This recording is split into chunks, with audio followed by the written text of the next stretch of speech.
Guess I should go to God.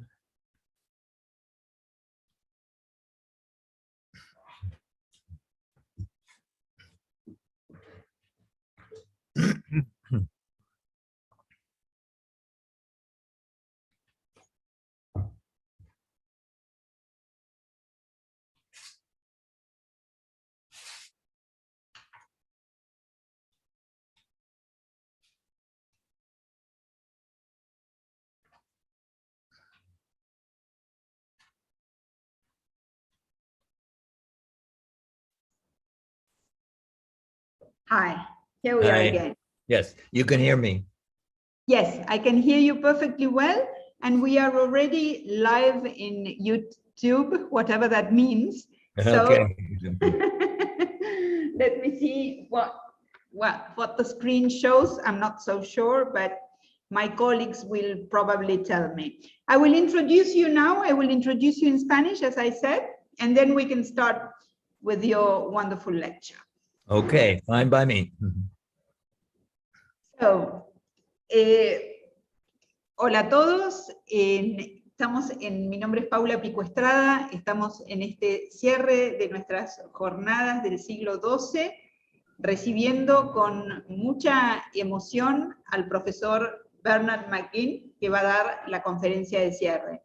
El profesor McGinn es profesor emérito de la cátedra Naomi Shenstone Donnelly de Teología Histórica y de la cátedra de Historia del Cristianismo en la Facultad de Teología de la Universidad de Chicago. Ha escrito y publicado innumerables obras sobre la historia del pensamiento apocalíptico, la espiritualidad y el misticismo. Y entre los muchos libros del profesor McGinn se encuentran Antichrist, 2000 Years of the Human Fascination with Evil, es decir, el anticristo, 2000 años de fascinación humana con el mal, y la presencia de Dios, The Presence of God, que es una historia en varios volúmenes del misticismo cristiano occidental. Y más recientemente, Thomas Aquinas, Summa Theologiae, a Biography, es decir, una biografía de la Suma Teológica de Tomás de Aquino. El profesor McGinn hoy nos va a hablar de los sermones en donde bueno, el título de la conferencia, les voy a decir, es Bernardo, es decir, Bernardo de Claraval o de Clairvaux, predica sobre María. Con esto, we can start, and I will start sharing screen so that it can also be shown in Spanish. Fine, very good.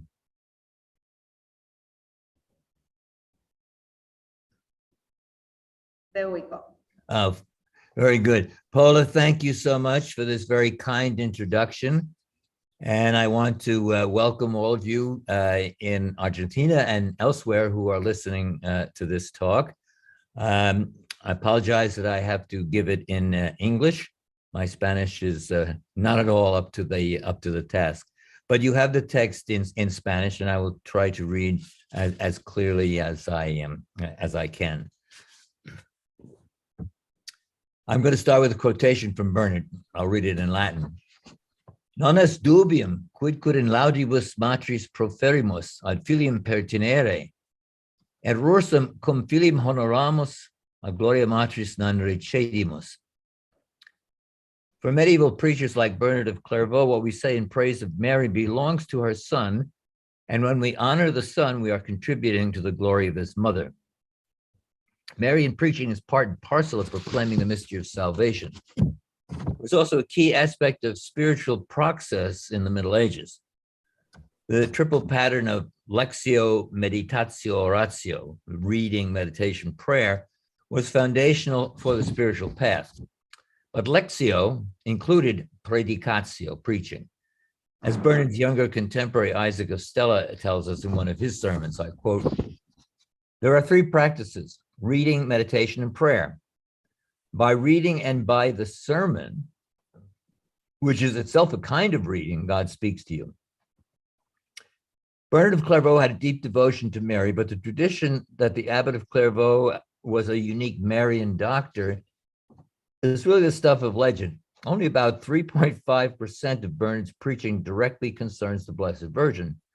Moreover, Bernard was conservative in the face of the Marian developments taking place during his lifetime. The abbot of Clairvaux adhered to tradition. Over and over, he insists that he will not go beyond the boundaries set by the fathers, and he was opposed to three new Marian teachings that were gaining ground in the 12th century. The first of these was the Feast of Mary's Conception, December the 8th, and the concomitant doctrine of the Immaculate Conception, which was growing in the 12th century. Bernard's letter 174, written to the canons of Lyon about 1139, is a rebuttal of this new feast and arguments for Mary's conception without original sin. He bases his case on reason, scripture, and tradition. As Bernard puts it, and again I quote, "The royal virgin has piled up many true titles of honor and marks of dignity, does not need any false honor." As was customary, Bernard believed that Mary, like the prophet Jeremiah and John the Baptist, had been cleansed of original sin while in the womb, but she could not have been conceived of immaculately. Second issue that Bernard resisted was the doctrine of a corporeal assumption of the Mother of God. Mary, of course, had been assumed into heaven, but whether this was a purely spiritual assumption or also a bodily one remained under discussion in the 12th century. The third teaching concerned Mary's spiritual maternity, that is, her role as mother of all the saved, something Bernard also resisted.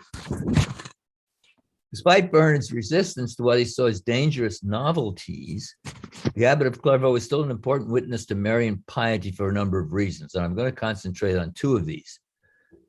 First, as we can see in his 4 sermons in praise of the Virgin Mother, in Laudibus Virginis Matris, Bernard explored the nature of the believer's personal relation to Mary with remarkable depth of insight and rhetorical power.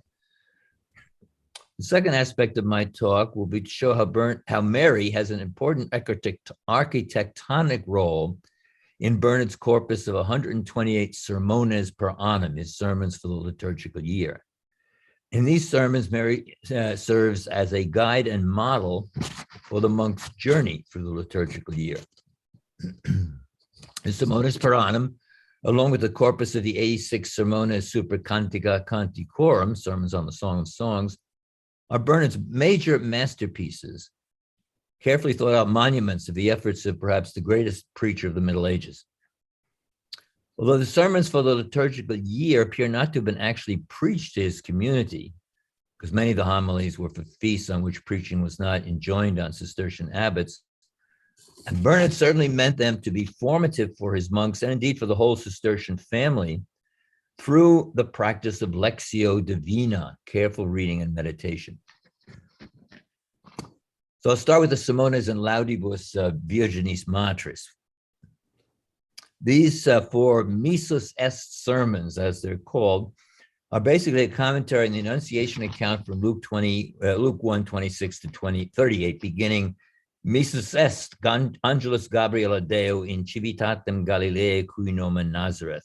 The angel Gabriel was sent by God to the city of Galilee, which is named Nazareth. Let me set the stage. Bernard had become abbot of Clairvaux in 1115 at a very early age. The immensely talented but hot-headed young abbot promptly began to ruin his health by indiscreet fasting. Eventually, about 1120, his local bishop, William of Champeaux, stepped in, and he ordered Bernard to take a year off to try to recover his health by living in a private hut on the monastery grounds. During this enforced absence from the community, Bernard wrote his earliest works, the treatise De Gradibus Humilitatis et Superbiae, the steps, state, or grades of humility and pride, and then the treatise, these 4 sermons in Laudibus Virginis Matris. The In Laudibus is actually more of a treatise disguised as 4 sermons than pieces that were actually preached to an audience. And it was one of Bernard's most popular works, 78 manuscripts known. It has 2 parts. The first 2 sermons deal with Luke 1, 26 to 27, and the last 2 sermons treat Luke 1, 28 to 38. Several times in the sermon treatise, Bernard stresses that he wrote this work out of his personal devotion, devotio, to the Virgin. At the outset, for instance, he announces, "Scribere me aliquid et devotio jubet et prohibere occupatio."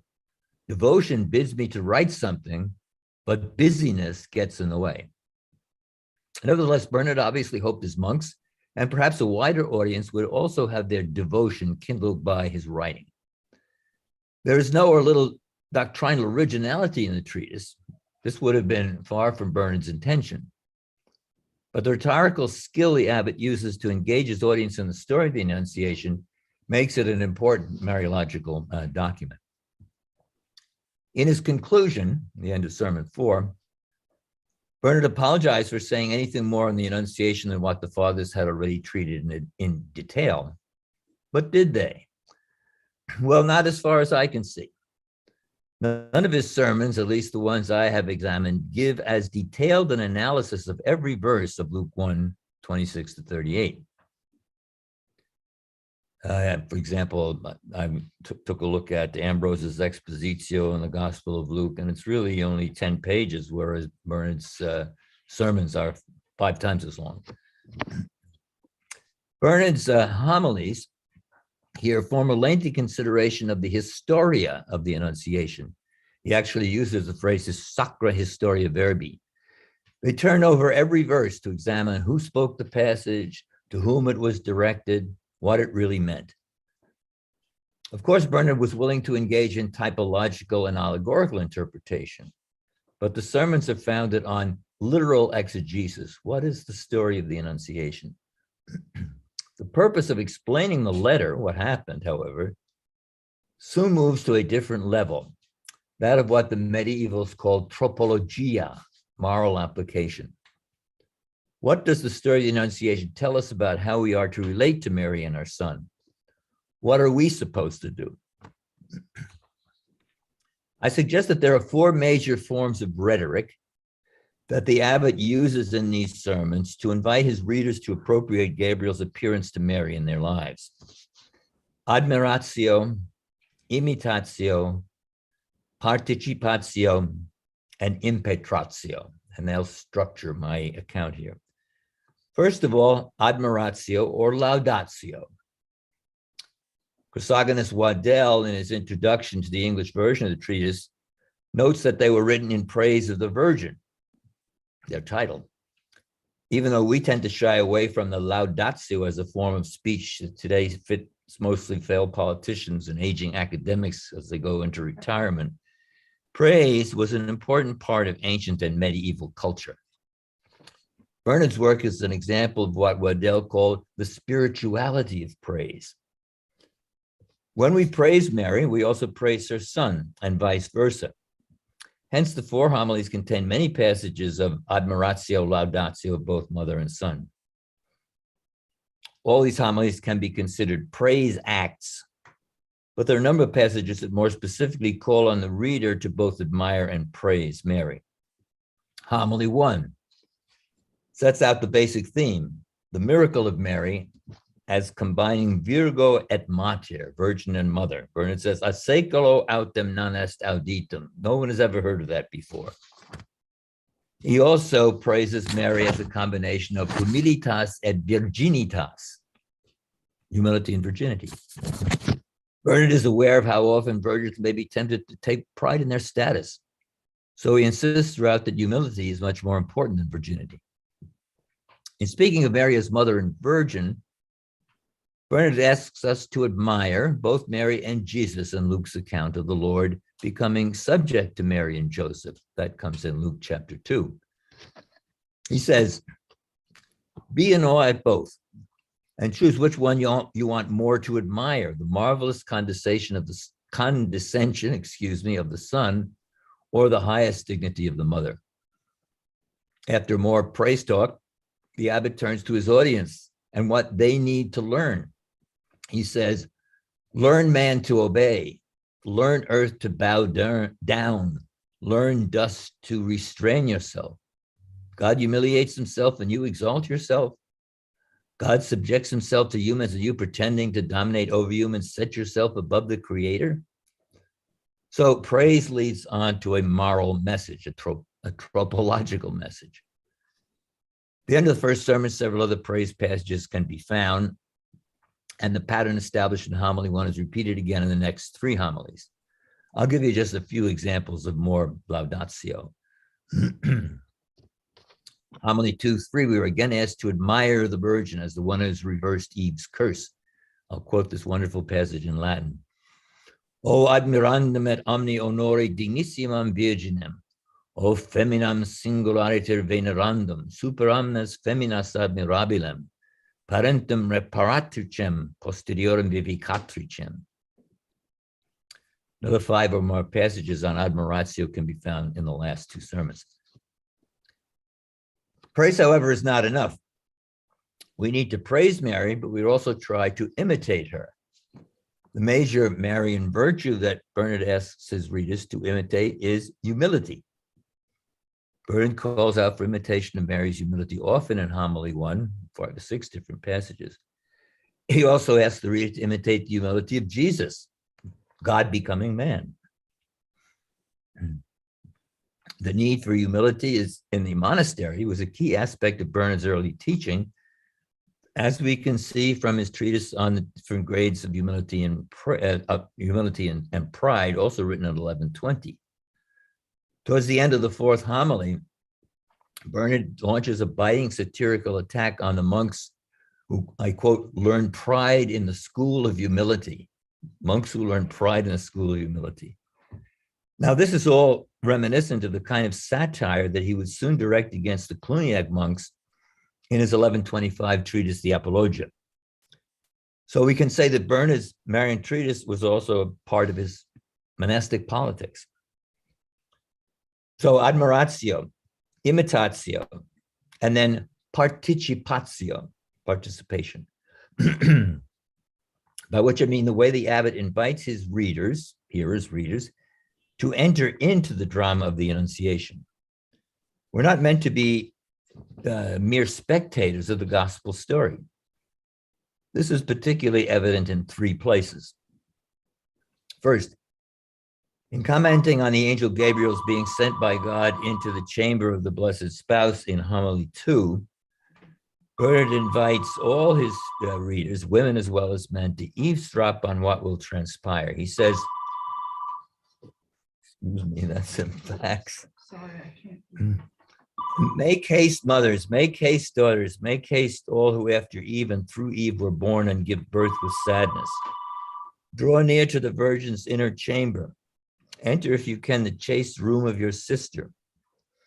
Behold, God sends down to the Virgin and the angel. God sends down to the Virgin, and the angel speaks to Mary. Put your ear to the door. Listen to what he announces to her, and perhaps you will hear something that consoles you. So we're supposed to enter in, listening, waiting to hear the word. A second text in homily 3 cites Isaiah 9:6. The text, the baby is born for us, the son is given for us, reminding the reader that we must make our own preparations to receive him because he's coming for us. The angels have the son as great among them, and they don't need to have him born for them. But Christ was born for us. He was given for us because he is necessary for us. The final such passage of participation comes in homily 4, where we're invited to become a kind of cheering squad for Mary, encouraging her to say yes to the angel's invitation. This is a long rhetorical passage of which I'll cite only a few lines. As readers, we're supposed to talk to Mary, saying to her, respond quickly to the angel, or rather through the angel to the Lord. Give a word and receive the word. Give yourself and conceive the divine. Why delay? Why hesitate? Believe, confess, receive. Rise up, make haste, open up. Rise through faith, haste through devotion, open through confession. So this is us encouraging Mary to, say yes to the incarnation. And the final form of rhetoric that I want to mention is the fact that the homilies contain a number of petitionary prayers, petitiones or impetraciones. And some are addressed to Mary. There's a prayer to Jesus. And there's even a prayer that Mary addresses to her son. At the end of Homily 2, Bernard has a famous passage on Mary as the Stella Maris, the star of the ocean, star of the sea, in which he begs his readers never to turn away from her, their only refuge in the storm of this life. Now, this passage is not framed as a prayer, but I would say it's certainly an invitation to prayer. Let me read just a part of it. O you who see yourself in the flood of this life as more tossed about amid storms and tempests than walking on dry land, if you don't want to be drowned in the tempest, do not turn your eyes away from the splendor of this star, the Stella Maris. In dangers and perils and doubts, think of Mary, call on Mary. Following her, you will not go astray. Asking for her help, you will not despair. Thinking of her, you will not be in error. Then you will know by your own experience how truly it was said, and the name of the Virgin was Mary. Bernard, as you may remember, loved to appeal to the experiencia of his monks. In Sermon 3 of his Sermona Supercantica, he begins by saying, Hodie in legimus experientiae, hodie in libro experientiae legimus.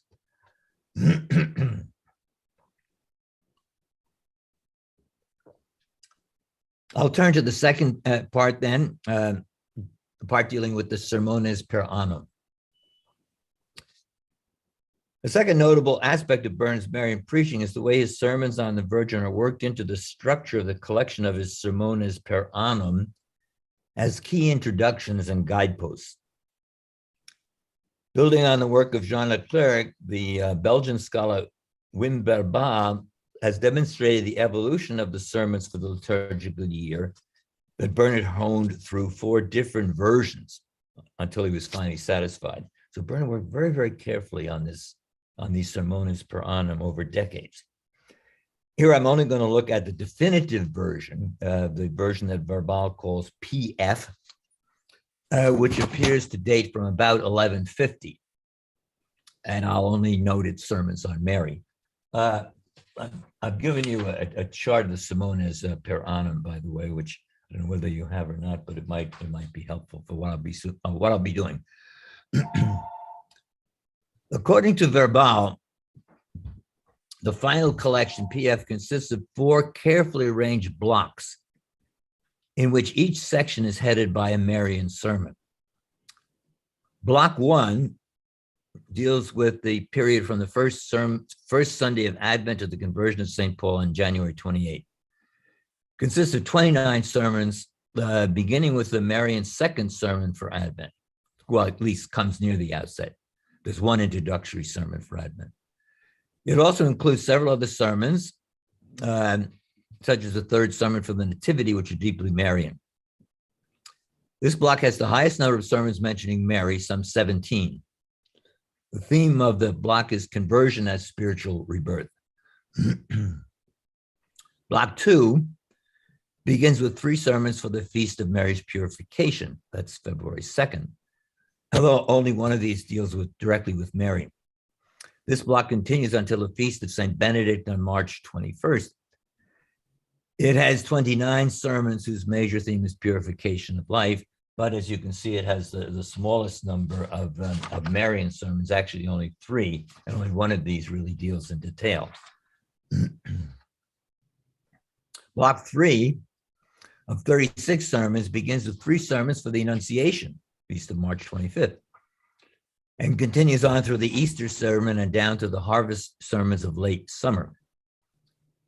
This block deals with preaching the most fundamental mysteries of redemption, and it contains 10 sermons touching on Mary. Finally, block 4 has 34 sermons. It starts with 6 sermons for the Feast of the Assumption. That's August 15th. And it ends in late November with 7 sermons on various saints. 8 sermons in this block deal with Mary. The handout here, there's a typo. It says 18 sermons. It's actually 8 sermons deal with Mary. But these include 2 of the abbot's longest pieces in praise of Mary, the sermon for the Sunday in the Octave of the Assumption, and the sermon that's called the Aqueduct, the Aqueductu, preached for the Nativity of the Virgin. That's September the 8th. This collection centers on the theme of death and victory over death. Thus, there are altogether 38 sermons where Mary is mentioned in Simonis per annum, but I would say about 12 of these are really major Marian sermons. Why did Bernard give Mary a special place in his new and original collection of homilies? Well, it seems like he wanted to highlight that the Virgin is the ideal guide to the liturgical year. Wim Verbal puts it as follows: Bernard must have thought her inseparable from the story of the Incarnation. Thus, the sermons for the solemnities linked to her feast now open each phase in the actualization of man's restoration. Now, I don't have time to look at all these sermons in detail. I will try to concentrate on those that can be described as the most significant offerings. In block 1, 7 Advent sermons show parallels with the Missus S collection. Advent Sermon 1 is a kind of introduction and is a consideration of 6 conditions of Christ's coming. Whereas Advent 2 takes up the text where God asks King Ahaz to request a sign from heaven, Isaiah 7, 10-12. The king refuses, and in Isaiah 7, God responds with a famous prediction: a virgin shall conceive and bear a son, and will call his name Emmanuel. The focus of the abbot's explanation of the first part of Advent 2 is on Christ, but with our principle about Christ involving Mary and vice versa, Mary is treated in the second part. Bernard's concern here is to first of all explain the prophecy of Isaiah 11:2 about the shoot from the root of Jesse and the flower that springs from it.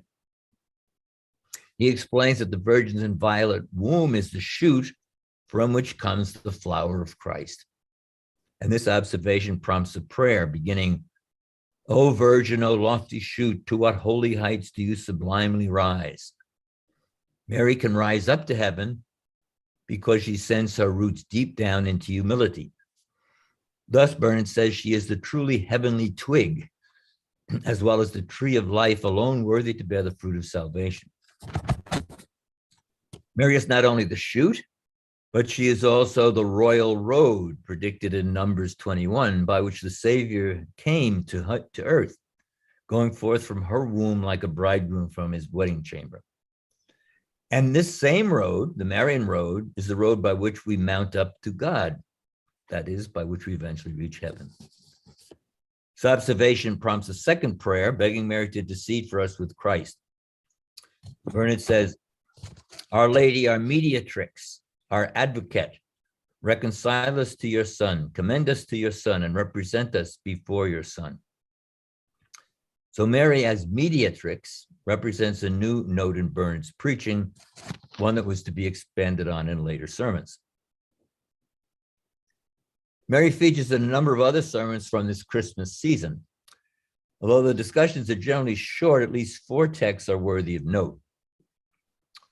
Sermon 3 for the Vigil of the Nativity, again, praises the unique combination of Virgin and Mother in Mary, and has more to say about Mary's mediatorial role. Bernard notes, God wished us to have nothing that did not pass through the hands of Mary. Nicol nos Deus habere voluit, quod per Mariae manus non transiret. Cool. That's very powerful. God wished us to have nothing that did not pass through the hands of Mary. Second important passage comes from Sermon 6 for the Vigil of the Nativity. Bernard loved this feast of the Vigil of the Nativity.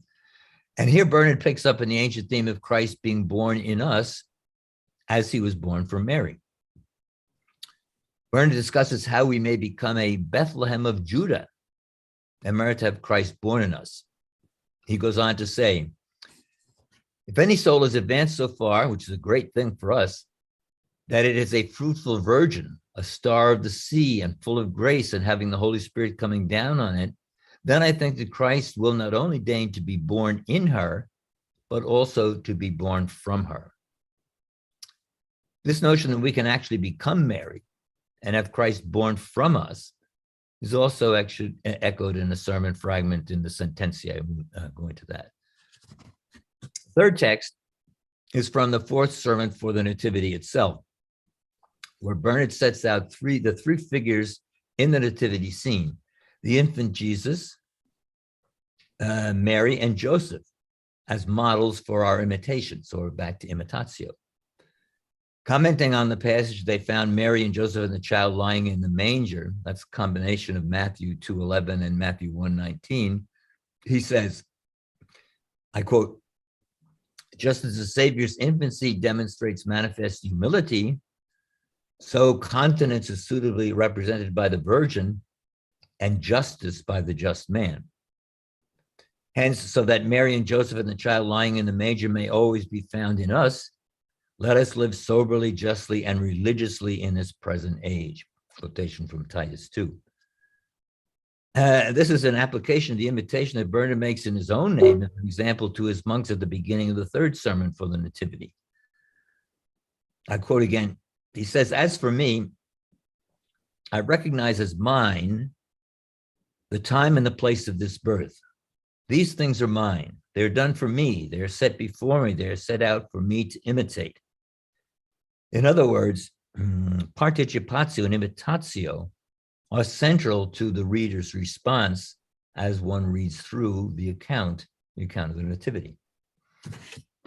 Finally, I'll just note a passage from the second sermon for the first Sunday after Epiphany. It's a beautiful homily on spiritual matrimony, in which Bernard talks about the failure of the wine at the marriage feast at Cana. And he relates that to how our own grace of devotion and fervor of love sometimes fails. Like the wine failed, we fail.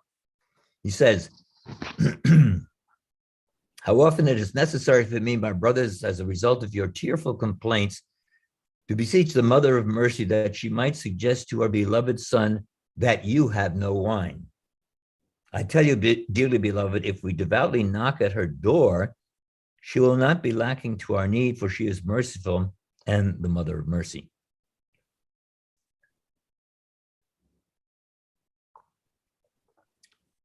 So these are the sermons from block 1. I'll turn to block 2, and which is very brief. Block 2 deals with less than 2 months of the liturgical year and features the smallest number of sermons mentioning Mary. The block opens with 3 sermons for the Feast of Purification, February 2. But we should remember that this feast involves not only Mary's purification, but also Christ's presentation in the temple and his reception by the aged Simeon and the prophetess Anna. And these take up a large portion of these 3 sermons. The Blessed Virgin is merely mentioned in the first 2 sermons, but she does feature in Sermon 3. Bernard begins by emphasizing that Mary's giving birth as a virgin means that she does not really need to be purified, just as Jesus had no need for circumcision. But they perform these ritual acts to show their solidarity with fallen humanity. If Jesus willed to be circumcised, how much more does he will to be offered up in the temple? And he's offered up as a type of his final offering up on the cross for the redemption of the human race. You can see how Bernard always thinks typologically. Mary shares in this offering, and thus in redemption itself. And Bernard addresses her. "Offer your Son, hallowed Virgin, and hold up to the Lord the blessed fruit of your womb. Offer a sacrifice holy and acceptable to God for the reconciliation of us all." So Mary is seen here as almost a co-redemptrix. Once again, Bernard closes with a lesson for his monks. He says, "Brothers, what do we offer, or what do we render for all he has rendered to us?" Well, what we have to offer is only ourselves, the 2 mites or small coins of our body and soul that Luke refers to in Luke 2:24. Block 3 of the liturgical year, from March 25th to mid-August, features the great feast of redemption, embracing Holy Week, Easter, the Ascension, Pentecost. It is noteworthy, however, that Bernard begins not with Holy Week itself, but with the Annunciation, the feast that marks the beginning of salvation. Mary's yes to God's invitation sent through his angel Gabriel is the model for all believers to say yes to God and have Christ born within their hearts. The block contains 36 sermons, 10 of which have references to the Blessed Virgin. Bernard starts out with 3 sermons for the Annunciation. First and longest does not mention Mary, but Mary features prominently, though not solely, in sermons 2 and 3. Sermon 2 is another example of the admiratio laudatio theme. After emphasizing the novelty of all aspects of the Annunciation account, Bernard expresses wonder at the abyss of the mystery, the sacramentum of the Incarnation, and then addresses why it was that the Son and not the Father or Holy Spirit took on flesh. It's a complicated argument I won't go into, but this leads him to reflect on the Virgin's glory. I quote, "Then there is a singular glory of our Virgin, Mary's unsurpassing prerogative that she has merited to have one and the same Son in common with God the Father. As a result, we become joint heirs with Christ, who is the faithful mediator." So here Mary's located right in the heart, of course, of the whole mystery of salvation. The third Annunciation sermon mingles Mary in the Annunciation account with a contrast between the just woman Susanna in Daniel 13, accused of adultery, unjustly, and then the woman who was taken in adultery, the story in John 8, 5-8. Now you wonder, why does Bernard put this stuff in? Well, this is because in 1150, when apparently this sermon was composed, the Annunciation, the Feast of the Annunciation, fell on the Saturday in the 3rd week in Lent, when these 2 texts, that is the text from Daniel and the text about the woman taken in adultery, were read. Section 7 and 8 of this homily are another example of praise of Mary, who is God's treasure, the Thesaurus Dei.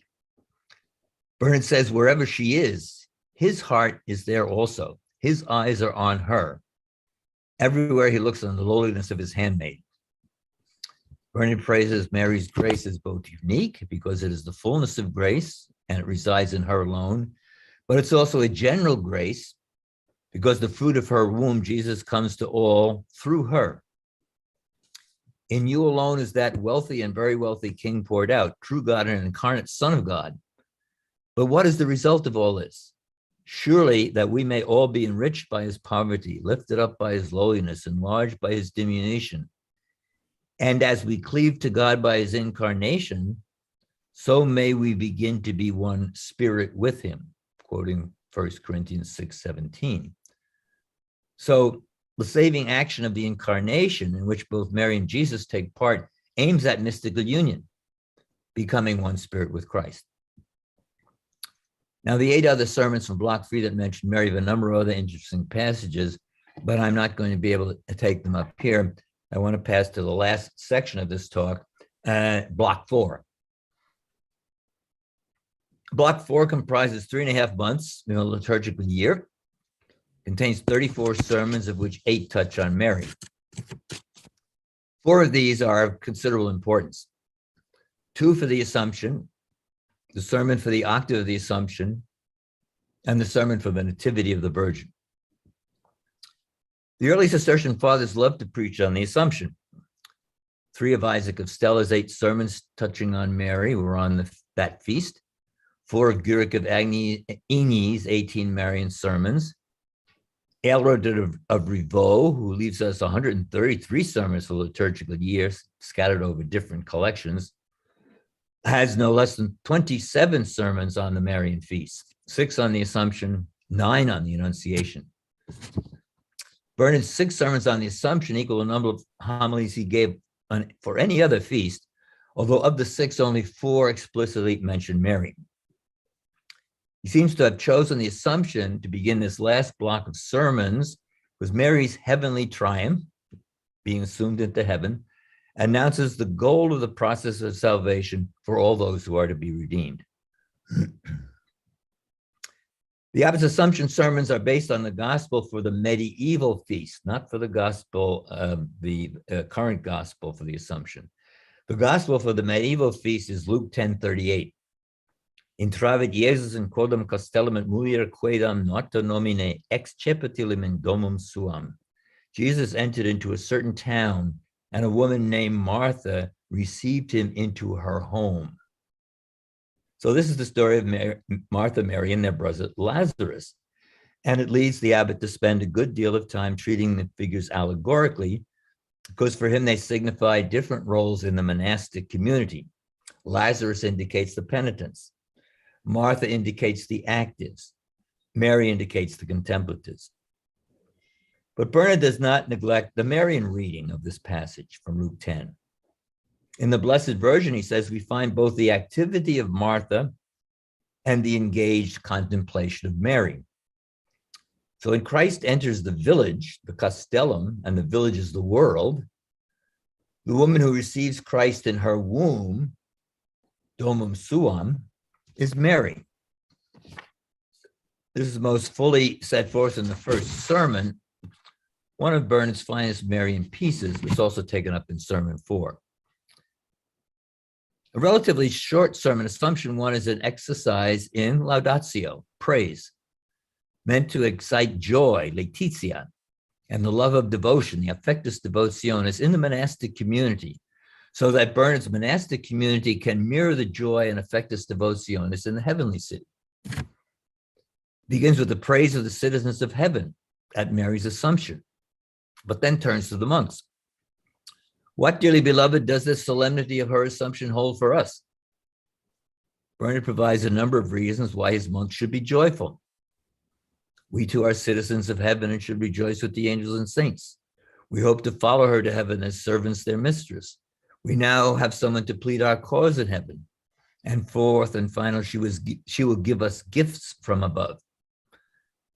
The remainder of the homily is a further exercise in laudatio. Bernard here makes use of one of the major motifs of his preaching, what can be called the descent-ascent motif. He says, truly, Mary is very happy when in receiving Christ, that is when he comes down from heaven, or when she is taken up to the Savior. So when he comes down, she's happy, and when she goes up, she's also happy. Truly, Mary is happy and very happy. Both mysteries, that is the Incarnation and the Assumption, are equally wonderful and ineffable.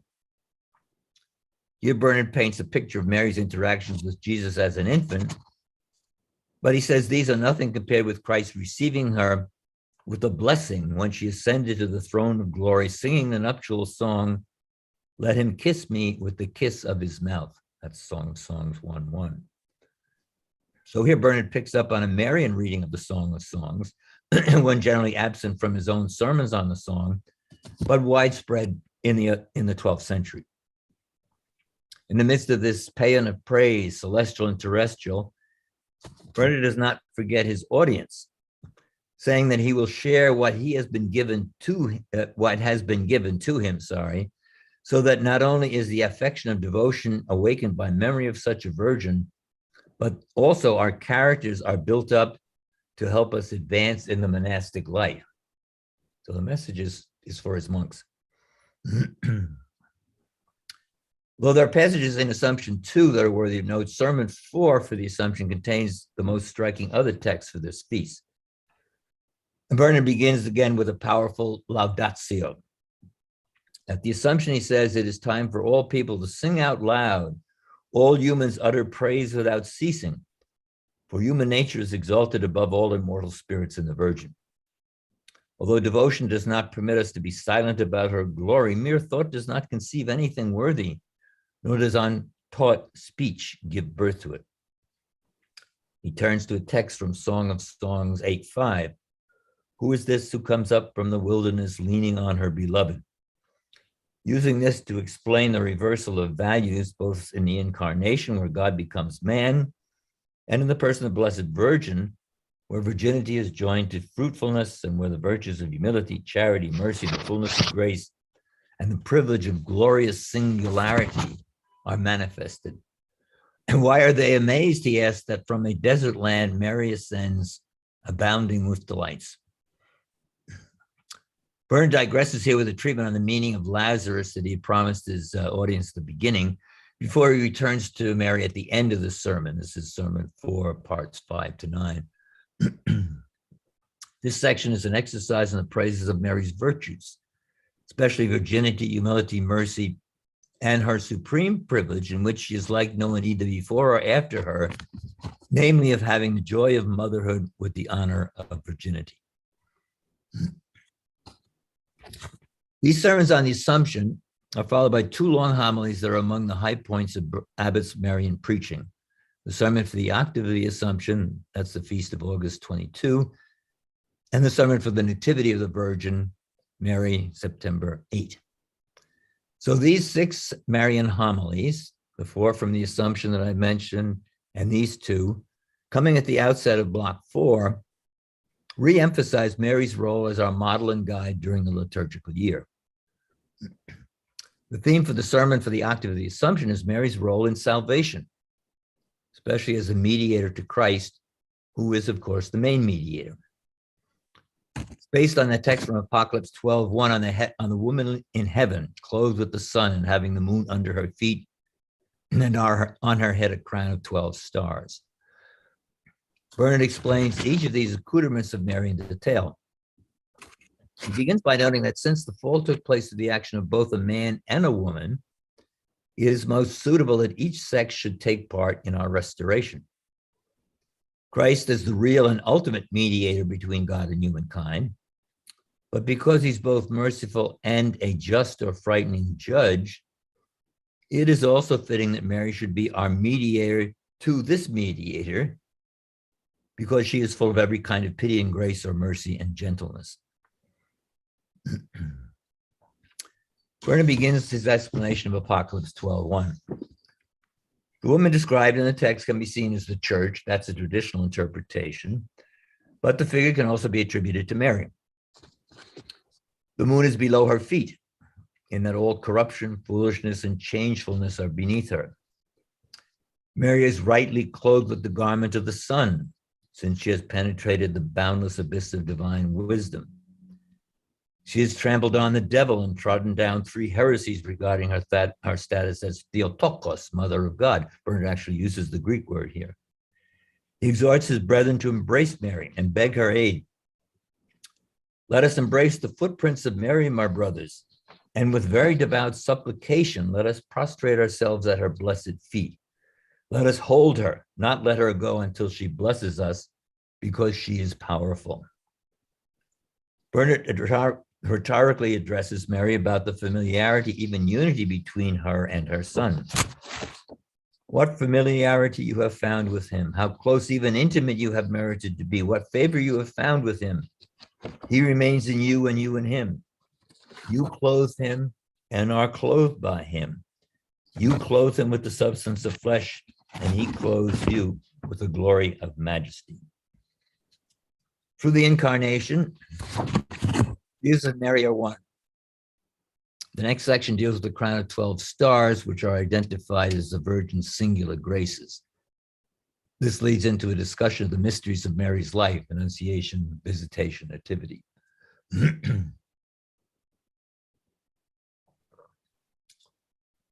At this point in the sermon, the preacher shifts gears back to the audience. Says there still remain some issues, and these require imitation. Et imitationem requirunt. So laudatio once again leads to imitatio. We cannot imitate the Virgin's special privileges, but we can follow her in practicing the virtues she showed in the Gospels, specifically gentle modesty, humble heart, greatness of faith, compassion of mind. Note there are 4 of these. What follows is a consideration of the 4 times that Mary is recorded as speaking in Scripture, and how her reticence reveals these 4 virtues. Brennan says it was fundamentally due to her humility and gentleness that she was chosen for that incomprehensible mystery, that wonderful transaction, that inscrutable mystery, and she believed that she would be the true mother of him who was both God and man. In the discussion of 12 virtues, the 12th of the virtues is revealed as Mary's martyrdom of heart, martyrium cordis, which was prefigured in Simeon's prophecy of Luke 2:34-35. Bernard turns to this at the end of the sermon, emphasizes Mary's suffering with Christ during the Passion. The power of suffering so pierced through your soul that we correctly proclaim you are more than a martyr, because your loving compassion quite exceeded your bodily pain. This leads the abbot to end with a prayer, another impetratio, a prayer that the Mother of Mercy, the mediator between us and Christ, would feed her poor ones with the crumbs from the heavenly table, and also give us to drink of the flowing water. So this long sermon is perhaps one of the most fully realized of all Bernard's Marian homilies. The final sermon I'm going to discuss, the sermon for the Nativity of Mary, De Aqueductu, on the aqueduct, is actually the longest of all. As already noted, Bernard was in many ways conservative in things Marian. Many of the images, types, and symbols he used for Mary are biblical and sanctioned by the fathers. The Stella Maris, for example, you find in Jerome. The symbol of Mary as the aqueductus, the channel of divine grace leading from the heavenly fonts to his Christ down to earth, however, is one of his innovations. It does not seem to occur in earlier writers. Major part of the sermon concerns Mary, but there is a digression at the end on the respective roles of speaking and silence in the spiritual life, which I won't go into. The sermon opens by contrasting the splendor of the heavens where Mary now dwells with our shadow existence on earth. But Mary gave birth to Jesus by being overshadowed here on earth by the Holy Spirit. That's Luke 1:35, obum bravit. Hence, the bride, that is the church, can still rightly give thanks and praise for this great incarnation here on earth. Because we can begin to taste we can begin to enjoy some taste of God even here below, we can aspire to being inebriated by the well of living waters that flows with force and makes glad the city of God. This is a passage mingling Song of Songs 4:15 and Psalm 45:5. The introduction of the water motif controls what follows. Christ is the fons vitae, the fountain of life. The celestial artery descending through an aqueduct, a channel that cannot contain the full force of the infinite fountain, but that measures it out according to our receptive capacity, is Mary. She is the aqueduct connecting heaven and earth, like Jacob's ladder in Genesis 28. Mary was not active in the time of the old law, but now she is our major connection to the supernal realm. Bernard asks, how did this our aqueduct reach so sublime a fount? How do you suppose, except by strong desire, by fervent devotion, by pure prayer? Who is this just person, if not Mary, that just woman from whom the Son of Justice arose for us? Much of what follows in the sermon is a biblically inspired consideration of how we should honor Mary as the aqueduct, the channel. Look more carefully, he says, to see with what depth of devotion he wished to be honored by us.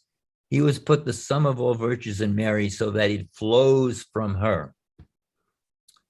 Again, he returns to the theme that while we are rightly fearful of approaching God the Father, and even the Son was become one of us because he is the judge at the last judgment, we should not fear to have recourse to Mary, because what we are in basic need of is what she gained, favor cum Deo, favor or grace with God, as described in Luke 1:30. The invocation of grace, gratia, leads Bernard into a discussion of the relationship of grace and merit before returning to Mary as the aqueduct and also mentioning her assumption into heaven. Mary has been lifted up beyond all creation. She has ascended higher than the whole human race. She has ascended to the angels. She's even gone beyond them and outstripped every heavenly creature. Surely it is necessary that she drink beyond the angels so that she may give living water to mankind, the aqueduct. In this Laudatio Mariae, Bernard continues with further reflections on what it means for Mary to go beyond the angels and how this gave her direct access to where the fountain gushes forth, that is, the origin of the Son from the inaccessible light of the Father. God, totally incomprehensible in himself, chose to become capable of being seen, even touched, by becoming human. In his ongoing meditation on the Virgin's supreme prerogatives, and Bernard summarizes her singularity. He says, it is a great thing for an angel to be a servant of God, but Mary has deserved something higher, to be his mother. The fruitfulness of the Virgin is her crowning glory, and she is made as much higher than the angels by a singular gift as she is different in that she has received the name of mother because of her service. After the digression on silence and speaking that I mentioned above, Bernard closes this longest of his sermons on Mary with a plea that we should trust her with everything. For the rest, he says, whatever you are preparing to offer, remember to entrust it to Mary so that grace may be returned to the bestower of grace by the same aqueduct through which it came. To conclude, very briefly, Bernard of Clairvaux may not have been the most prolific Marian preacher of his age, and as we have seen, the extent of his contribution to Marian teaching has been exaggerated in the past. Still, it is hard to deny his sermons on Mary were among the most effective and affective of the 12th century, were widely read in the later Middle Ages. The rhetorical skills that Bernard displays in his Latin sermons on Mary can only be hinted at in the modern versions that cannot hope to convey the subtlety, the playfulness, the intimacy, often the sheer bravura of how he crafts his teaching. Style is not everything, but it is a lot. Bernard, however, would have insisted that the message is what is the most essential part of his teaching and preaching. Thank you very much for your attention. Thank you, Professor McGinn. Thanks.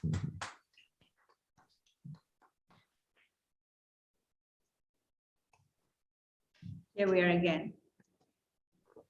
Okay, yes, I see I'm on screen now. Yes, thank you so much for your lecture. We really enjoyed it. And we have some questions here. Okay. I think there's a question in the chat, which you can read yourself, but I can read it also. But yeah, I will, if you would read it for me, that would probably be easier. Okay, I will read it first in Spanish. It's written in English, but I will read it in Spanish so that everybody knows.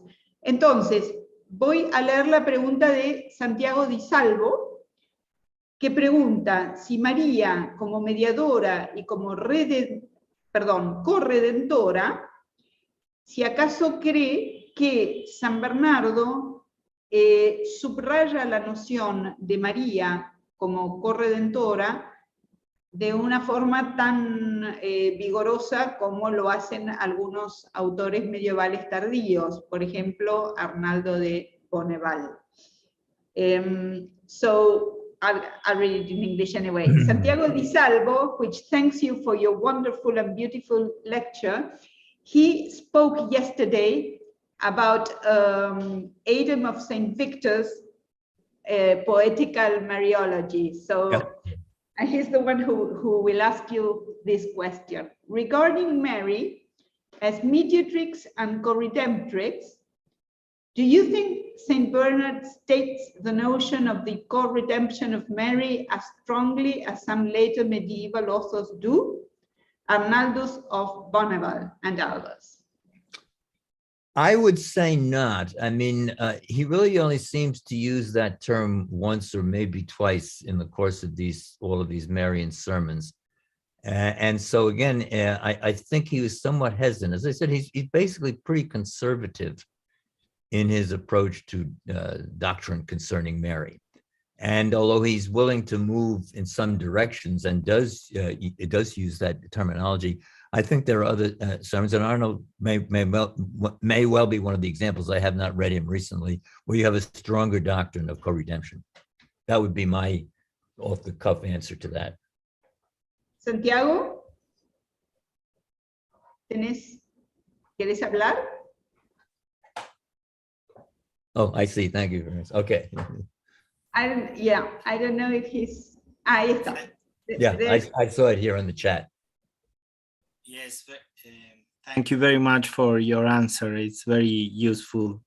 I wondered that, and I'm still reading about that, but I look forward to reading some more works by you, and this certainly was a very wonderful insight. Thank you. Thanks a lot for your question.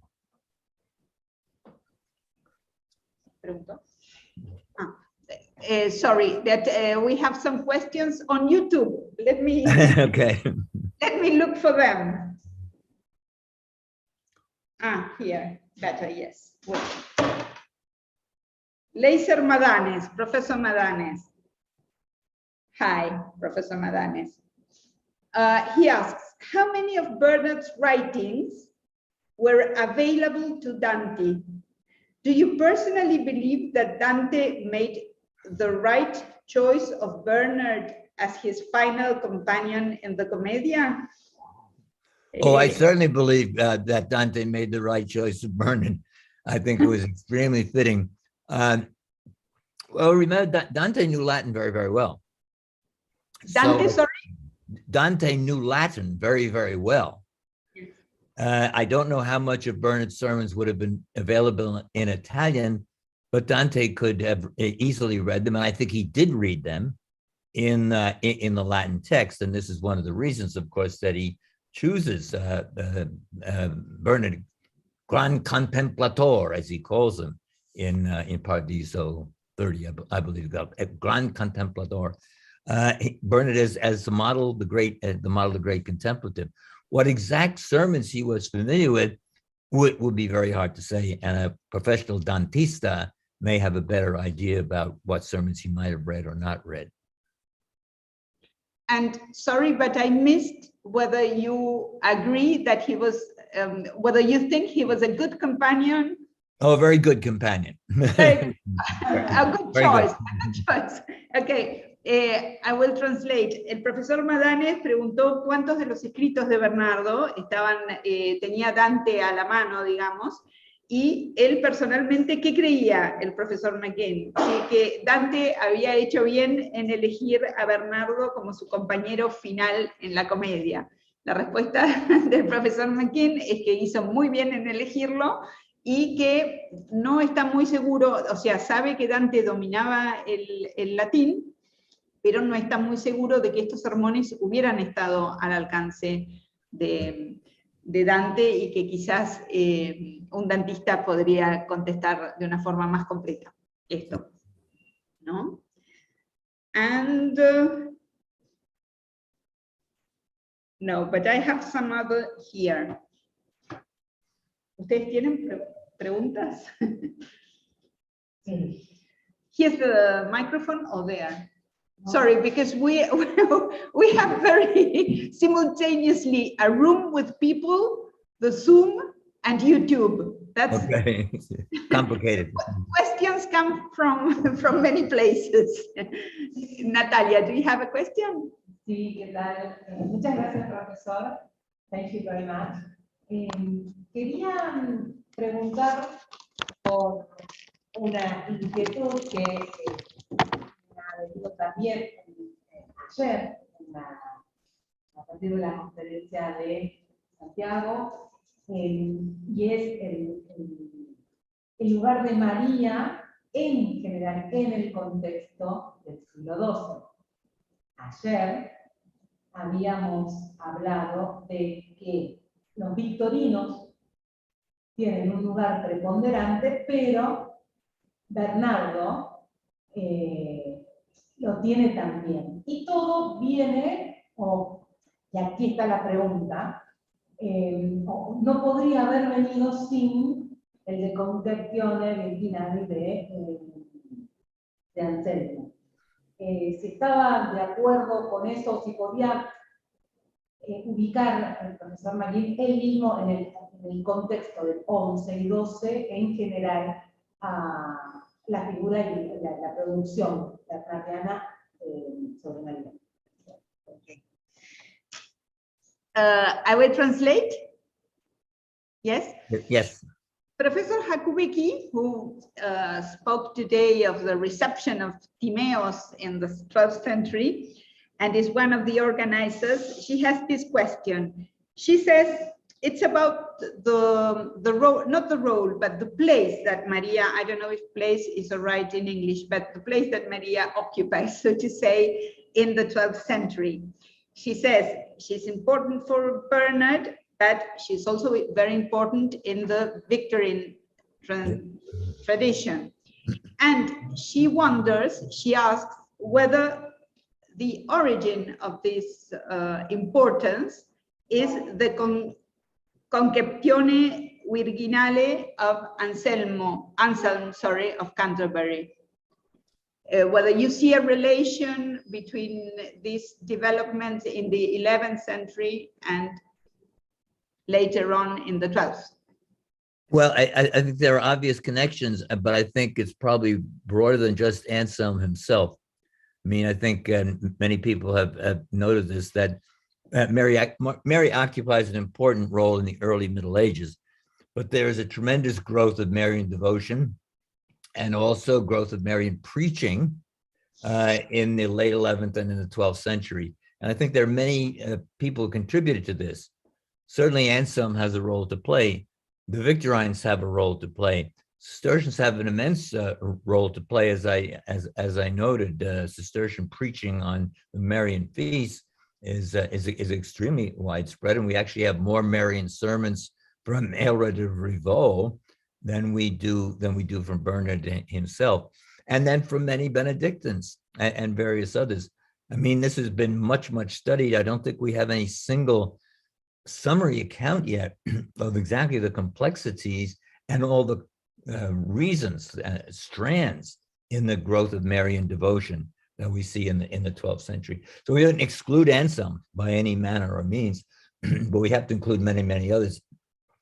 Right. Bernard, I was just trying to point out, I think, rhetorically speaking, Bernard's sermons on Mary are among the most beautiful of the whole Middle Ages because of Bernard as the writer that he is. But nevertheless, we mustn't make Bernard out, as he sometimes made in the later tradition, as, you know, this unique Marian preacher. A lot of this comes from art, the famous scenes of the lactation, where Bernard is drinking from the Virgin's milk, etc.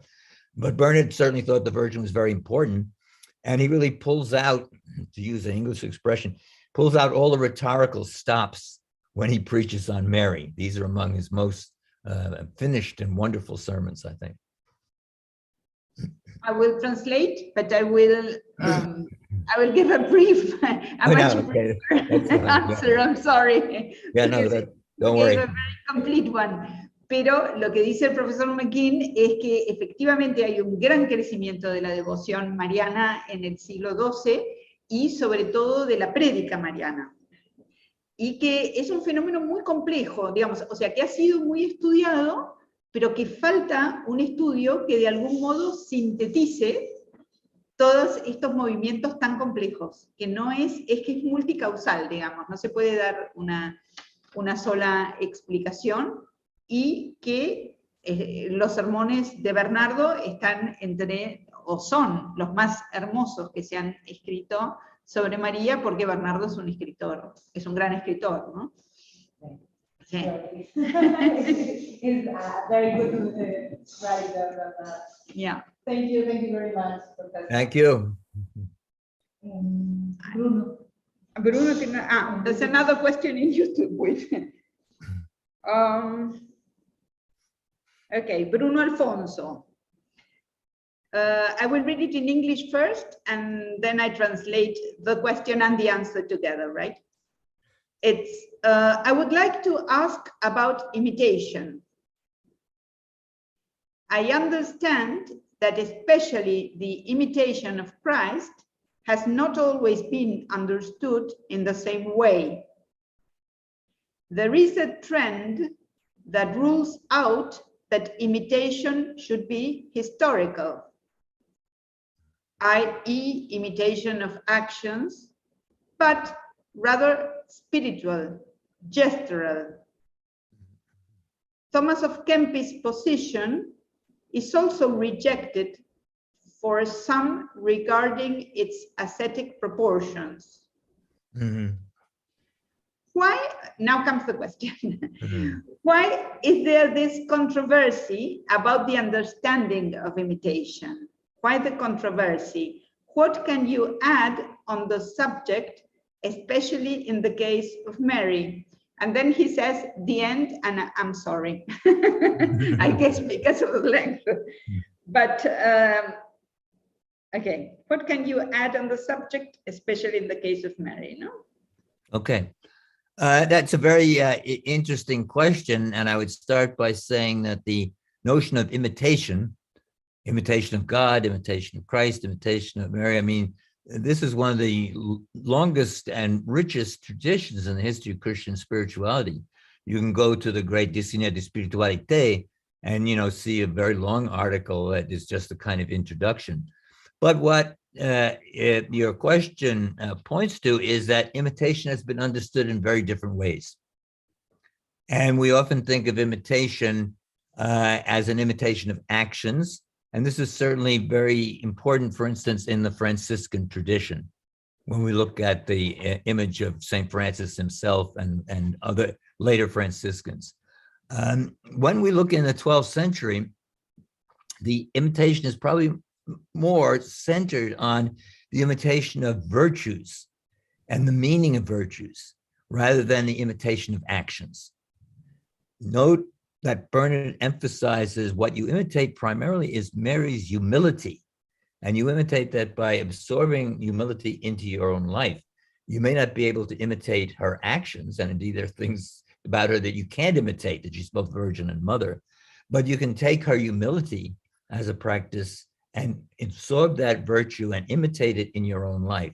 So I would say, with regard to Bernard and the imitatio Mariae that you see in the sermons that I've been talking about, it's primarily an imitation of the inner meaning of virtues, and it's not so much an imitation of actions. But that's speaking for Bernard. That's speaking for this whole long tradition. And in that case, there are different models of imitation, and sometimes these models can be perhaps in competition with each other. It would be another whole talk or another whole series of talks to try to sketch out some of the models of imitation, in the medieval period. Thank you. I will try. I'm writing because I will translate. So I will translate if I find it again, because I have to recover the chat. Well, I can't. But I will say it in Spanish quickly as I remember it. Bruno Alfonso preguntó en realidad acerca de las, fíjate si me salteo algo, preguntó acerca de los diferentes modelos de imitación, es decir, que existen la imitación de las acciones y existe también la imitación de las virtudes, y bueno, que podía comentar el profesor acerca de los diferentes modelos y por qué, digamos, de la competencia entre estos diferentes modelos. Entonces, la respuesta del profesor McGinn es que la noción de imitación es una de las que tienen, digamos, una tradición más larga y más rica en la historia de la espiritualidad, y que ha sido entendida en muchos sentidos diferentes, que sí podemos distinguir dos grandes sentidos en las acciones, en las acciones, y en el siglo XII de pronto se empieza a concentrar sobre todo en la imitación de las virtudes y del sentido o del significado que tienen las virtudes. Entonces, en el caso preciso de María y de Bernardo, sobre el que preguntaba Bruno, que en lo que Bernardo insiste mucho es en la humildad de María, que en realidad hay que como absorberla en nuestra mente, y que a través de esta absorción después se reflejaría en la práctica. Es decir, no es una imitación de la acción, sino un impregnarse espiritualmente de la virtud, para que después se traduzca esta virtud en acción, ¿no es cierto?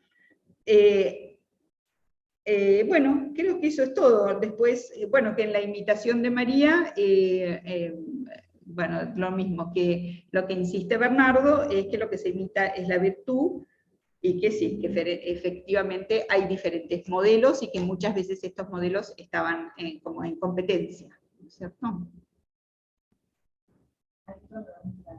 There's another question, but I lost access to the chat. Do you... Do you have it? There's another question. Are you still in for another question? No, I'm fine for another question. I don't have the chat though, so if you could repeat No, it. no. I will. Esa es la misma. Here, a ver. Acá está. Benjamín Cincunegui, right? Hello, good evening.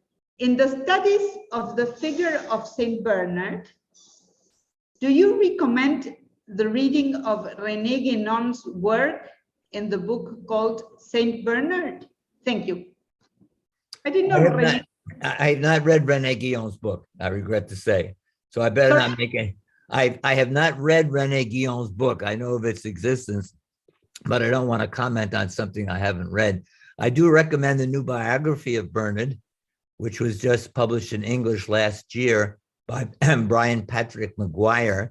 It's the first full biography in many years.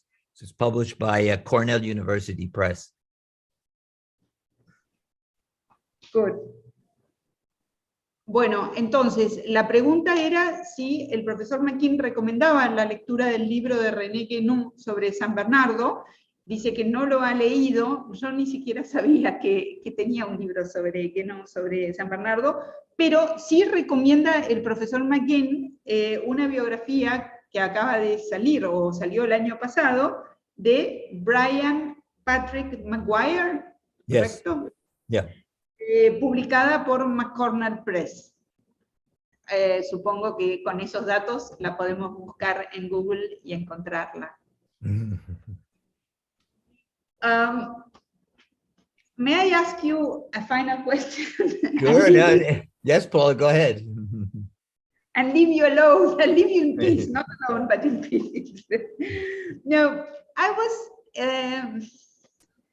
surprised by an apparent contradiction, which is that in some sermons, as you have presented them, Bernard seems to say that the Son, well, says actually that the Son is necessary for us, but not for the angels. So no baby was born to the angels. To the angels, right. But on the other side, in other sermons, he speaks of this wonderful exaltation of human nature because God has been born to us and not to the angels, and that makes us superior in a way to them. Or yeah. I was wondering if there were two Christological views there, one of Christ as Redemptor, and the other one, the predestination of Christ, which is the idea that everything, well, you are the theologian, I will shut up, you go ahead. Well, Bernard has a very powerful theology of the angels throughout the course of his works, and there have been people who have written on this, but Bernard very strongly emphasizes the unity of the city of God as comprising both the angelic part and the human part, and that the angels and the saints cooperate together. And indeed, one of the famous sermons of the Supercantica talk about how the angels act as mediators of divine mystical graces. And often our graces are come to us through the angels. Now they're, of course, the grace of Christ, but they're mediated in some way in our current situation through the angels. So that the angels play a very, very important role. Now, you know, the two, if you will, choruses of the celestial city are different. The angelic is different from the human, but they're extremely cooperative in the process of redemption. And this comes across especially strongly in the Sermone Supercantica. Okay. And so I think of that, and that's part, of course, of the predestination of Christ in a very broad sense.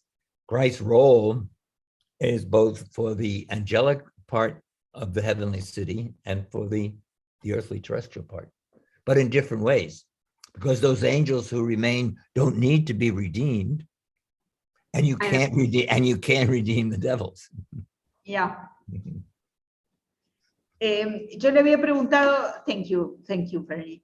Yo le había preguntado al profesor McGinn sobre que dos diferentes visiones que parecía haber. Por un lado, la idea de que, o sea, que habían aparecido en los sermones que él mencionó, la idea de que los ángeles no necesitan que los rediman, con lo cual a ellos no les ha nacido un niño, sino que el niño nos ha nacido a nosotros, en donde parecería ser una necesidad para nosotros. Y después esta visión final, en realidad, que aparece en los otros sermones, en donde María y la naturaleza humana son exaltados por sobre los ángeles, porque han recibido, bueno, porque Dios se ha hecho hombre, ¿no es cierto? Y lo que el profesor McGinn contesta es que en realidad Bernardo tiene una teología muy compleja acerca de la ciudad de Dios, que está compuesta por los ángeles y por los humanos, y que los santos y los ángeles colaboran en realidad. Los ángeles son mediadores de la gracia de Dios para los hombres, ¿no es cierto? Did you say that? They mediate God's grace. Yes. O sea que, digamos, cumplen diferentes roles y tienen diferentes dignidades en esta unidad compleja que es la ciudad celestial. There is one more question. Okay. Okay, we will make it the last one. Okay, I promise. I will read it in Spanish because it is in Spanish, and then I'll translate. Orígenes, that's Origin, dice en el comentario al Evangelio de Juan 1:23 que nadie puede comprender en profundidad el Evangelio de Juan si no ha recibido a María como madre. La pregunta es si San Bernardo habría tenido en cuenta lo planteado por Orígenes en relación a ese vínculo espiritual del creyente con María para comprender en profundidad a la Escritura. I'll go in English, or try to. So, Leonardo Pons is asking. He says, Origen says in his commentary on John's Gospel 1:23 that nobody can really understand John's Gospel if he has not received Mary as a mother, or as his or her mother. So the question is whether Saint Bernard would have known this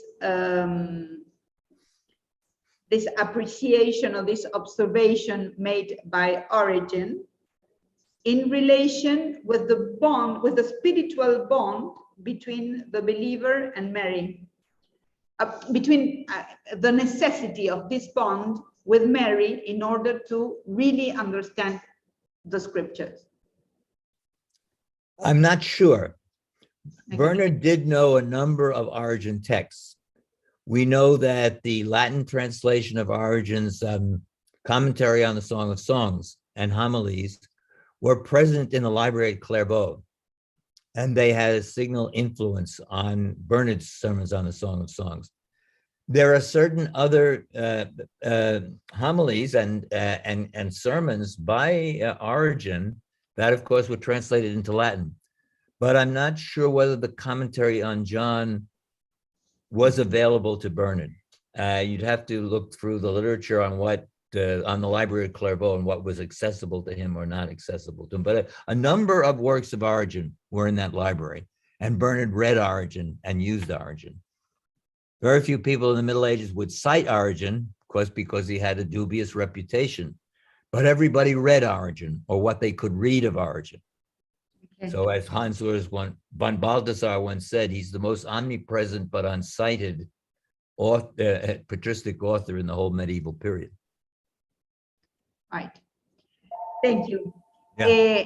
Leonardo, entonces, la respuesta del profesor McGinn es que no está seguro, en realidad. Es decir, que no, Bernardo leyó el Cantar de los Cantares, leyó las homilías y algunas homilías y algunos sermones. Había obra de Orígenes traducida al latín y había obra de Orígenes en las bibliotecas de Bernardo a la que podía acceder. Orígenes era más leído que citado, porque, bueno, era un terreno de resbaladizo, digamos, ¿no es cierto? Era considerado en el límite de la ortodoxia, pero que él no sabe si había un ejemplar, perdón, si había una traducción del comentario de Juan al latín, digamos, si eso hubiera estado al alcance de Bernardo. So, thank you so much, Professor McGinn. It has been a joy to listen to your lecture, to read it first because I translated it into Spanish, but for all of us to listen to it, to be able to ask questions and to hear your answers. You have been very, very generous, and we are extremely happy to close, to say goodbye to this series of meetings. Thank you all. Thank you all very, very much. I appreciate your attention and your questions. And thank you, especially Paula, for setting this up. Thank you. Thank you. And